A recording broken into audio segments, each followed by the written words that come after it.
कश्मीर में उस समय एक प्रसिद्ध मुसलमान संत थे।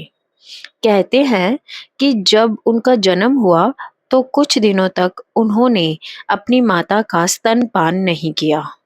लल घूमते हुए उस गांव में जा पहुंची तो पता चला कि गांव में किसी बालक का जन्म हुआ है तथा वह अपनी माता का दूध नहीं पीता। लल को पता चल गया कि बालक एक भावी महान संत होगा। वह उस शिशु के पास गई तथा उसके कान के पास अपना मुंह लगाकर बोली, जब जन्म लेते समय शर्म नहीं आई तो स्तनपान में संकोच क्यों? कहा जाता है कि उसके पश्चात वह शिशु अपनी माता का दूध पीने लगा। संत जब अध्यात्म गगन में विहार करने लगता है तो संप्रदाय, जाति, देश, काल, भाषा तथा साधन प्रणाली की सभी कल्पित सीमाएं नीचे छूट जाती हैं। वह बालक जब बड़ा होकर संत पदवी प्राप्त हुआ तो लल के साथ उसका मिलना तथा सत्संग यदा कदा हुआ ही करता था। लल के गृह त्याग के पश्चात उसका पति उसे वापस लिवा लाने के लिए सतत प्रयत्नशील रहा। उसे लल को समझ ना पाने तथा अपने किए पर बहुत पछतावा था। ऐसी नेक पत्नी को उसने घर छोड़ने पर विवश कर दिया। उसने लल को घर चले आने के लिए राजी करने हेतु पुरोहित को उसके पास भेजा, किंतु लल ने उसे मना कर दिया। तब वह पुरोहित को साथ लेकर स्वयं लल को जाकर मिला तथा उसे मनाने का प्रयत्न करने लगा। लल का पति, अब बहुत हो गया, अब घर लौट चलो। सूर्य के प्रकाश के समान कोई प्रकाश नहीं, गंगा के समान कोई पवित्र नहीं, भाई के समान कोई परिजन नहीं तथा पत्नी के समान कोई सुख नहीं। घर से बाहर रहकर तुम मुझे उस सुख से वंचित कर रही हो। पत्नी होने के नाते मेरे प्रति तुम्हारा भी कुछ कर्तव्य है। जैसी किसी की चित्त की स्थिति होती है वैसी ही वह बात करता है, क्योंकि वैसी ही उसकी समझ होती है। पुरोहित साथ था तो उसे भी अपनी समझ के अनुसार कुछ कहना ही था। उसने कहा, नेत्र प्रकाश के समान कोई प्रकाश नहीं, स्वावलंबन के समान कोई तीर्थ नहीं, गर्म कंबल के समान कोई सुख नहीं तथा धन के समान कोई परिजन नहीं। तुम्हारे चले आने से मानो यह सभी कुछ लुप्त हो गया है। तुम्हारे वहां होने से ही तीर्थ, धन, प्रकाश तथा सुख सभी कुछ था। अब तो घर भूतवासा के समान है। अब हठ त्याग दो, जो कुछ हुआ उसे भूल जाओ एवं लौट कर अपना घर संभालो। लेकिन लल की चित स्थिति और भूमिका तथा दृष्टि इन दोनों से एकदम विपरीत थी। वह हर एक बात का निर्णय आध्यात्मिक आधार पर ही लेती थी। उसमें भौतिक कामनाओं को लेश मात्र भी कोई स्थान नहीं था। वह कर्तव्य अकर्तव्य से ऊपर उठ चुकी थी। अतः उसकी समझ की पहुंच भी उन दोनों से भिन्न विपरीत थी। उसने कहा, ब्रह्म ज्ञान के समान कोई प्रकाश नहीं, भगवत रति के समान कोई तीर्थ नहीं, प्रभु के समान कोई परिजन नहीं तथा ईश्वर भय के समान कोई सुख नहीं।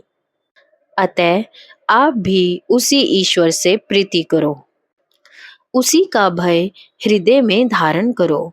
वही तुम्हारा सच्चा सुहृद है। मेरा तथा आपका इतना ही लेन देन था।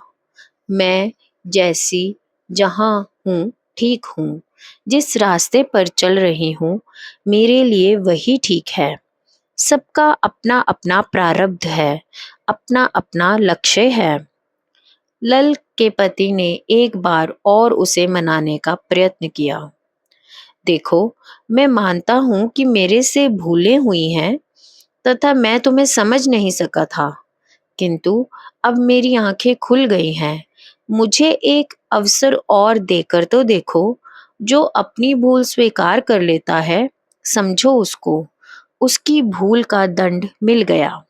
इसलिए अब घर लौट चलो। लल, आप अभी तक मुझे कहाँ समझ पा रहे हैं? आप कहते हैं कि अब आपकी आंखें खुल गई हैं, जबकि वास्तविकता यह है कि आपने ना पहले कभी मेरी मानसिक अवस्था को समझा, ना अभी जान पाए हैं। यदि यथार्थ स्थिति आपके समक्ष रख दी जाए, तो आपका सर शर्म से झुक जाए और आप यहाँ से उठकर चले जाएंगे। लल का पति, वह स्थिति क्या है? इस पर लल सोच में पड़ गई कि वास्तविक स्थिति पर पड़ा आवरण उतार देना चाहिए कि नहीं। फिर उसने विचार किया कि संभवतः इसके कल्याण का समय भी आ गया है। वस्तु स्थिति जानकर इसका मन भी पलट जाए तो अच्छा है। उसने रहस्य को प्रकट करने का मन बना लिया। लल, मैं अब जो कुछ कहने जा रही हूँ उसके गवाह यह पुरोहित जी ही हैं। अब तक आपको तथा आपके घर वालों को मैंने यह बात प्रकट नहीं की है, तथा ना इन पुरोहित जी से। इसीलिए आप मेरी उदासीनता का कारण समझ नहीं पाए। कुछ जन्म पूर्व मैं आपकी माता थी, आपके पिता मेरे पति थे, किंतु इस जन्म में आकर आप मेरे पति हो गए और आपके पिता मेरे ससुर। आप में मैं एक साथ पुत्र तथा पति का स्वरूप देखती थी। मुझे इस बात का ज्ञान था, अतः दोनों संबंधों में से एक को चुनने का कर्तव्य भी मेरा था।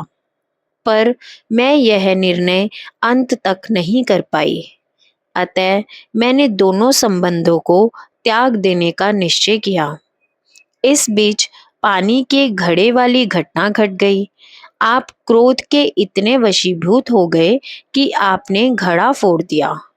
घड़ा टूट जाने पर पानी सिर पर स्थिर बना रहा, तो मेरी एक महात्मा के रूप में प्रसिद्धि फैलने लगी। साधन मार्ग में प्रसिद्धि को बड़ा भारी अवरोध माना जाता है। अतः मैंने घर छोड़ दिया तथा लोगों से मिलना बंद कर दिया। पूर्व जन्म में जब मैं आपकी माता थी, तो मरने से पहले मैंने पुरोहित जी को बता दिया था कि इस जन्म में पिछले जन्म की याद कराई थी। आप पुरोहित जी से सारी बात पूछ समझ सकते हैं। क्यों पुरोहित जी? पुरोहित जी ने स्वीकृति में सिर हिला दिया। लल का पति मौन साधे सब सुन रहा था। उसे यह सब बातें बड़ी आश्चर्यजनक लग रही थी। वह लल में अपनी माता की कल्पना करने लगा।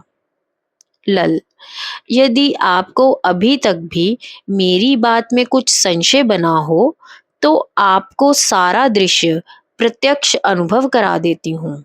अपनी आंखें बंद करके बैठ जाइए।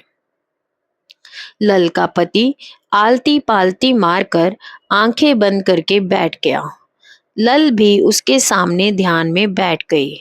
थोड़ी देर में दोनों का ध्यान लग गया। लल के पति को अपने ध्यान की अवस्था में पूर्व की सभी घटनाएं प्रत्यक्ष हो उठी। उसे अपनी शैशव अवस्था दिखाई देने लगी।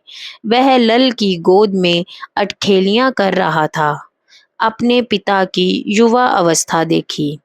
उसे अपने पिता तथा लल पति पत्नी के रूप में दिखाई दिए। पुरोहित जी के साथ हुई बातें उसने प्रत्यक्ष देखी सुनी। उसने लल को मरते भी देखा। ध्यान में यह दृश्य प्रत्यक्ष होकर उसे अपने आप पर गलानी हो उठी। माता से पत्नी के संबंध की उपेक्षा, छी छी, घोर अनर्थ, महापाप। वह उठकर बाहर निकल गया तथा एक पत्थर पर बैठकर जोर जोर से रोने लगा। यह देखकर पुरोहित घबराने लगा तो लल ने संतावना दी कि थोड़ी ही देर में सभी ठीक हो जाएगा, अपना मन हल्का कर लेने दीजिए।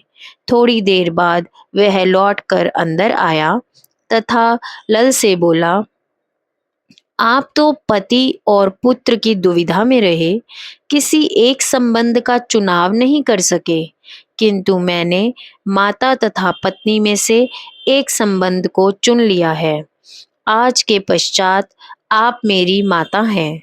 यह कहकर उसने लल के चरण स्पर्श किए। लल ने भी भाव विभोर होकर वात्सल्य युक्त आशीर्वाद दिया। पुरोहित जी आश्चर्यचकित सब देखते रहे। इस प्रकार की अनुभूतियों को स्वयं अनुभव करना तथा अन्यों को अनुभव कराना दोनों भिन्न स्थितियां हैं। स्वयं अनुभव करने के लिए चित्त की जिस सूक्ष्मता, निर्मलता एवं एकाग्रता की आवश्यकता है, उससे कहीं अधिक आवश्यकता किसी अन्य को अनुभव कराने के लिए है। योगी का अपना मन अपने नियंत्रण में होता है, जहाँ चाहे और जब तक चाहे कहीं भी एकाग्र कर सकता है, किंतु किसी दूसरे को ऐसा अनुभव कराने के लिए उसके अनियंत्रित तथा चंचल मन को अपने वश में कर उसे एकाग्र करना पड़ता है, जिसके लिए पर्याप्त सामर्थ्य की आवश्यकता होती है। सामान्य योगी के लिए यह संभव नहीं होता कि किसी दूसरे को भी यह अनुभव करा सके। फिर यह भी है कि योगी दूसरे को कोई विशेष दृश्य दिखाना चाहता है, इसके लिए किसी भी विषय पर उसकी मानसिक पकड़ मजबूत होनी चाहिए। इसके लिए योगी को अपना मन दूसरे के मन के साथ मिलाकर एक करना होता है, जिससे दोनों मन एक होकर एक ही बात सुन सकें, एक ही दृश्य देख सके। दृश्य योगी देखता है, उसके साथ दूसरा भी उसका लाभ उठा लेता है। दूसरा यह समझता है कि वही देख रहा है, उसी के अंतर में यह अनुभव हो रहे हैं। यह दूसरे की उंगली पकड़कर चलने के समान है। चलता योगी है, रास्ता उसको ज्ञात है, दूसरा केवल उसके साथ चलता जाता है, किंतु समझता यह है कि वह चल रहा है। लल कोई साधारण योगिनी नहीं थी। वह जन्म जन्मांतर से साधन पथ पर आरूढ़ थी। उसने अनेकों उतार चढ़ाव देखे थे, कई बार गिरकर संभल चुकी थी। उसे कई प्रकार की सामर्थ्य प्राप्त थी। उसे अपने मन तथा प्राण दोनों पर एक समान अधिकार था। दूसरे के मन में प्रवेश कर उसे ऐक्य स्थापित कर मनचाही क्रिया कराने एवं अनुभव प्राप्त कराने की सामर्थ्य थी। उसके लिए यह कार्य कोई कठिन नहीं था, किंतु सामान्यतः लल अपने सामर्थ्य के प्रदर्शन से बचती रहती थी। वह अनजान सी, पागल सी, साधारण सी दिखाई देने में रुचि रखती थी। वह कहा करती थी कि इन विभूतियों के आगे अभी बहुत दूर तक यात्रा बाकी है। जो साधक इन विभूतियों के प्रदर्शन में लगकर अपने अभिमान की वृद्धि करने लगता है, वह यात्रा में आगे तो क्या बढ़ेगा, पीछे लौटने लगता है। विभूतियां प्राप्त कर लेना कोई बड़ी बात नहीं,